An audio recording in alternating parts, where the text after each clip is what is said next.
Chaturvedi ji, UP चुनाव को लेके आज जो यूपी चुनाव को लेके एक बयान अखबार में छापा गया नरेश टिकैत जी के लिए कि वो चुनाव लड़ेंगे और तुरंत किसान विरोध में आ गए, क्या कहना? जय हिंद। मैं मर्गियो Chaturvedi, retired BSF, Banaras Ghazipur border से।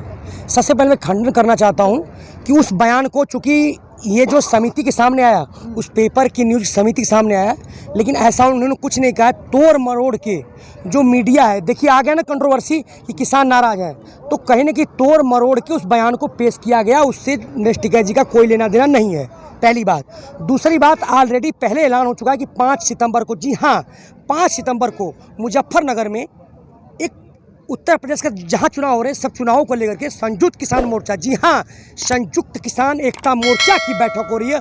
उस बैठक में अपनी रणनीति तय की जाएगी, उसके ऊपर संयुक्त किसान मोर्चा ही काम करेगा। इस एवज में आपको जानना होगा कि मेरी समिति कहाँ है। चौधरी ने बयान दिया था कि मैं लड़ूंगा, चाहे कुछ करूंगा, उनको 1 हफ्ते के लिए सस्पेंड कर दिया जाएगा। बिल्कुल अराजनैतिक है, अभी चुनाव में हमें कहीं जाना नहीं है। एक जो गोदी मीडिया है, जो उनके मीडिया, उन्होंने उसको बयान को तोड़ मरोड़ दिया है।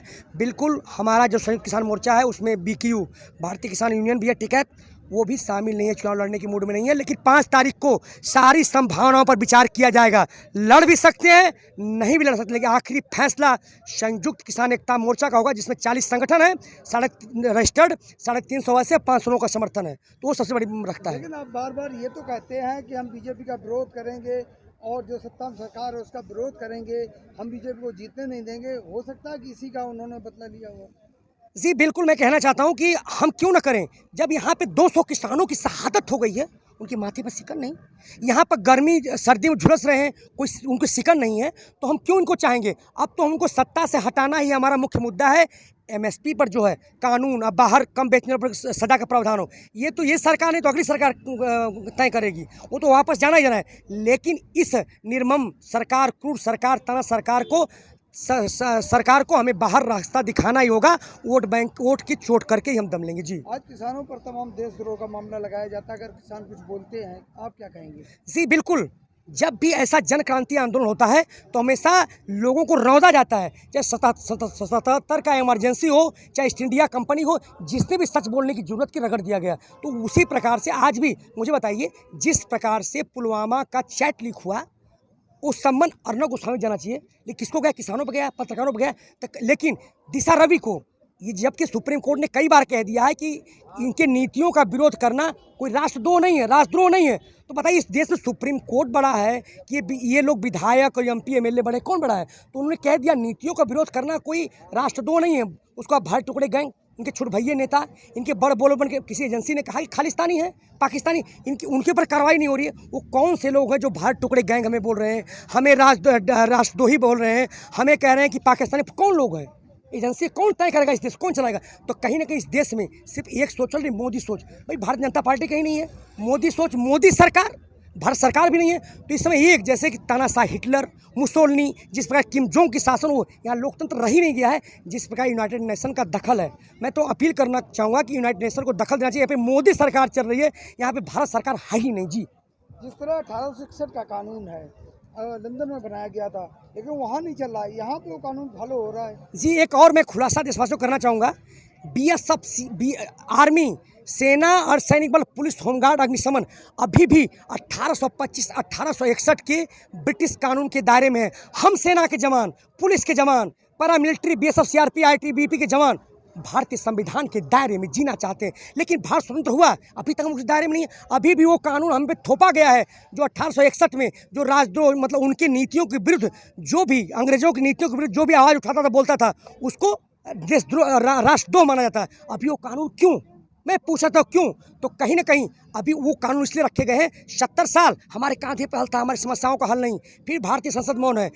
70 साल में कौन आज़ाद, कौन हुआ? शहराजाद हुआ। गांव अभी भी गुलाम है। वो 1861 कानून इनके ऊपर तो कुछ, ये तो पार्लियामेंट में अगर मारपीट करते हैं, वहाँ से पुलिस घसीटी जाती है, प्रोटोकॉल, तो उनके लिए कोई कानून नहीं है। लेकिन हमारे लिए अभी भी जानबूझ करके, ऐसे नहीं मूर्ख वहाँ बैठे हुए नहीं है, जानबूझ करके वो कानून रखे गए हैं कि अगर आम जनता अपने हकों की बात करती है, अपने हुकूक की लड़ाई लड़ती है, तो वो जो है जिससे ईस्ट इंडिया कंपनी ने हमको कुचला, उस तरह से वो फांसी देने कुचलने का काम करे, उसी कानून को रखा गया है जो उस कानून की जरूरत नहीं। अब सत्ता परिवर्तन हमारी समस्या का समाधान नहीं है, सत्ता परिवर्तन के साथ अब व्यवस्था परिवर्तन की बात करनी होगी। एक सत्ताधारी कौन आएगा, छोटा चोर बड़ा चोर। आज भारतीय संसद कहाँ है? जिस प्रकार से शरद पवार का एक कमेंट आया था कि ये कानून के कृषि बिल वापस नहीं होंगे, प्रावधान सरकार की भाषा बोलें, विपक्ष कहाँ है? हमने 17 तारीख को, जी हाँ 17 तारीख को कल हमने एक चेतावनी पत्र दिया है कि आप संसद में बैठकर विरोध करिए, वॉकआउट मत करिए। जिस प्रकार से संसद में, राज्यसभा में बहुमत नहीं था, आप वॉकआउट करके इनका बिल पास हो गया, तो कहीं ना कहीं पूरी भारतीय संसद में। मैं कहना चाहता हूँ, आप कहते हैं लोकतंत्र कहीं नहीं, मोदी लूट रहा है हमें,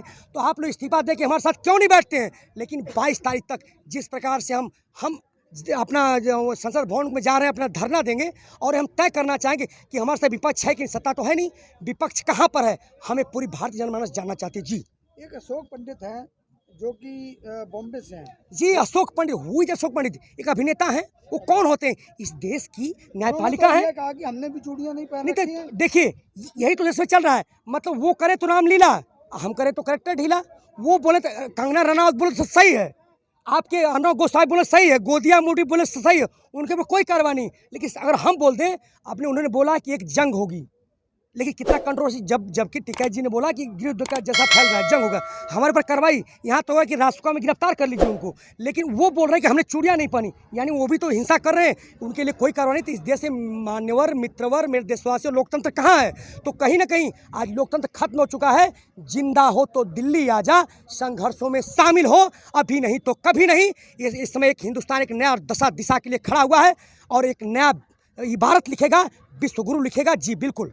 लेकिन आप कह रहे हो कि हम यूपी चुनाव का मुकाबला करेंगे, लेकिन यूपी चुनाव को लेके आज बीजेपी और आरएसएस की एक बहुत बड़ी मीटिंग हुई है, उसमें तय हुआ है कि किस तरह से यूपी चुनाव को जीता जाए। जी, आपने देखा होगा, जैसे इस समय जो मोदी सरकार है, मैं कहूँगा भारतीय जनता पार्टी नहीं है, क्योंकि भारतीय जनता पार्टी कहाँ है? उसमें आडवाणी को बाहर कर दिया गया, मोदी सोच, मोदी सरकार। तो मोदी सरकार की बैठक हुई है मिशन यूपी, और मिशन यूपी का ये मतलब है कि जो हमारे साथ शोषित, वंचित, अनुसूचित जनजाति, अनुसूचित जात है, बैकवर्ड, उनको तोड़ा जाए। कि इस देश में कितने हैं? आरएसएस सोच जो है 2% है, 2% जीत नहीं सकते अभी भी ना।